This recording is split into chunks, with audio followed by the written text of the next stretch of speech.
अगर दुनिया के कुछ देश अपने नागरिकों को दुनिया की सबसे अच्छी ज़िंदगी दे सकते हैं, तो बाकी देश क्यों नहीं? क्या फ़र्क सिर्फ पैसों का है?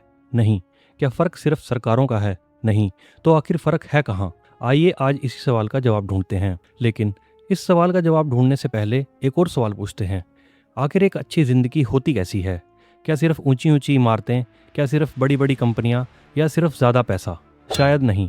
अगर हर बच्चे को अच्छी पढ़ाई मिल सके, बीमार होने पर इलाज करवाना आसान हो, पढ़ाई पूरी होने के बाद अच्छी नौकरी मिलने का मौका हो और रोज़मर्रा की ज़िंदगी थोड़ी आसान हो जाए, क्या हम में से ज़्यादातर लोग ऐसी ज़िंदगी नहीं चाहेंगे? अगर जवाब हाँ है, तो अगला सवाल है, आखिर ऐसी ज़िंदगी बनती कैसे है? अगर मैं आपसे पूछूं कि किसी देश को विकसित बनने के लिए सबसे ज़रूरी चीज़ क्या है, तो ज़्यादातर लोग एक ही जवाब देंगे, पैसा। और पहली नज़र में ये जवाब बिल्कुल सही लगता है, क्योंकि बिना पैसों के ना अच्छे स्कूल बन सकते हैं, ना अच्छे अस्पताल, ना अच्छी सड़कें, ना नई रेल लाइनें। यानी पैसा ज़रूरी है। लेकिन एक मिनट, अगर सिर्फ पैसा ही सब कुछ है, तो दुनिया का हर अमीर देश अपने लोगों को एक जैसी जिंदगी दे रहा होता। फिर ऐसा क्यों नहीं है?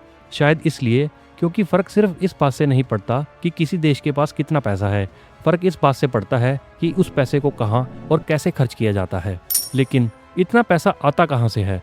क्या सरकार खुद पैसा कमाती है? नहीं, सरकार खुद कोई कंपनी नहीं चलाती।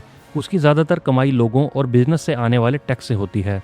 जितने ज़्यादा लोग कमाएंगे, जितने ज़्यादा बिजनेसेस बढ़ेंगे, उतना ही ज़्यादा टैक्स सरकार के पास आएगा। तो क्या किसी देश को विकसित बनने के लिए उसके लोगों का ज़्यादा कमाना ज़रूरी है? बिल्कुल। लेकिन लोग ज़्यादा पैसा कमाएं कैसे? क्या सिर्फ पहले से ज़्यादा मेहनत करके? शायद नहीं, क्योंकि एक दिहाड़ी मजदूर भी पूरे दिन मेहनत करता है और एक डॉक्टर भी।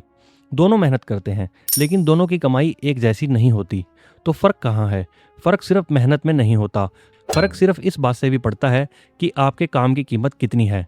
लेकिन ऐसा कौन सा काम है जिसकी कीमत ज़्यादा होती है? ऐसा काम जो ज़्यादा लोगों की बड़ी समस्या हल कर सकता हो, या ऐसा काम जो हर कोई नहीं कर सकता, क्योंकि उसे सीखने में समय लगता है। अच्छे शिक्षक चाहिए, अच्छे स्कूल चाहिए, अच्छी ट्रेनिंग चाहिए और सबसे ज़रूरी, सीखने का मौका चाहिए। लेकिन क्या हर किसी को ये मौका मिलता है? शायद नहीं।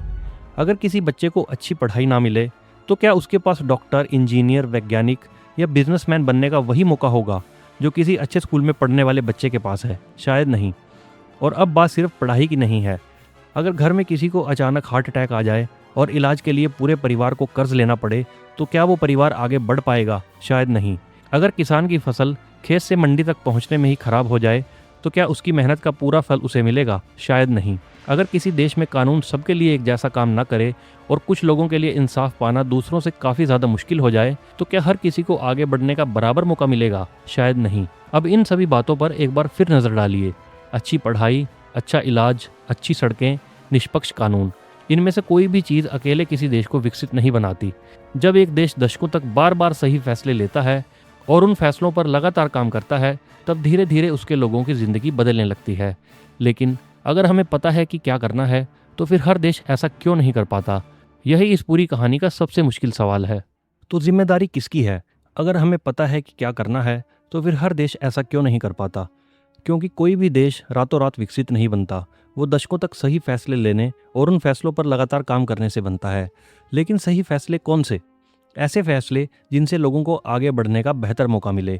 अगर हर बच्चे को अच्छी पढ़ाई मिले, तो आगे चलकर वही बच्चा डॉक्टर भी बन सकता है, इंजीनियर भी, वैज्ञानिक भी, शिक्षक भी, या फिर अपना बिजनेस भी शुरू कर सकता है।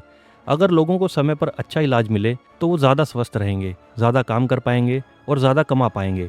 अगर सड़कें, बिजली और इंटरनेट अच्छे हों, तो किसान अपनी फसल जल्दी बेच पाएगा, फैक्ट्रियाँ तेज़ी से काम करेंगी, नए बिजनेस शुरू होंगे और नई नौकरियाँ बनेंगी। अगर कानून सबके लिए बराबर हो, तो मेहनत करने वाला इंसान और नया बिजनेस शुरू करने वाला व्यक्ति दोनों भरोसे के साथ आगे बढ़ पाएंगे।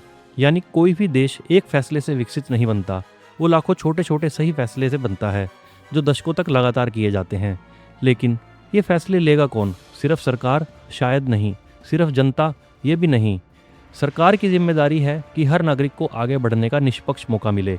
अच्छे स्कूल, अच्छे अस्पताल, अच्छा इंफ्रास्ट्रक्चर, निष्पक्ष कानून और ऐसा माहौल जहां मेहनत और काबिलियत की कदर हो। लेकिन उस मौके का सही इस्तेमाल करना हमारी जिम्मेदारी है। सरकार स्कूल बना सकती है, लेकिन पढ़ाई हमें करनी होगी। सरकार अस्पताल बना सकती है, लेकिन अच्छे डॉक्टर भी इसी समाज से आएंगे। सरकार सड़क बना सकती है, लेकिन ट्रैफिक नियम हमें मानने होंगे। सरकार अवसर दे सकती है, लेकिन भविष्य हमें बनाना होगा। अब आखिरी सवाल, भारत कहाँ खड़ा है? क्या हमने सही फैसले लिए हैं? हाँ, कई क्षेत्रों में लिए हैं। क्या अभी बहुत कुछ करना बाकी है? बिल्कुल। और यही वजह है कि 2047 सिर्फ एक साल नहीं, ये एक लक्ष्य है। एक ऐसा लक्ष्य जहाँ हर बच्चे को उसकी क्षमता के हिसाब से आगे बढ़ने का मौका मिले, जहाँ इलाज किसी परिवार को गरीबी में ना धकेले, जहाँ मेहनत का फल पहुँच या पहचान से नहीं, काबिलियत से तय हो। शायद यही एक विकसित देश और विकासशील देश के बीच सबसे बड़ा फ़र्क है, क्योंकि देश सिर्फ सरकारों से नहीं बनते, देश अपने लोगों से भी बनते हैं।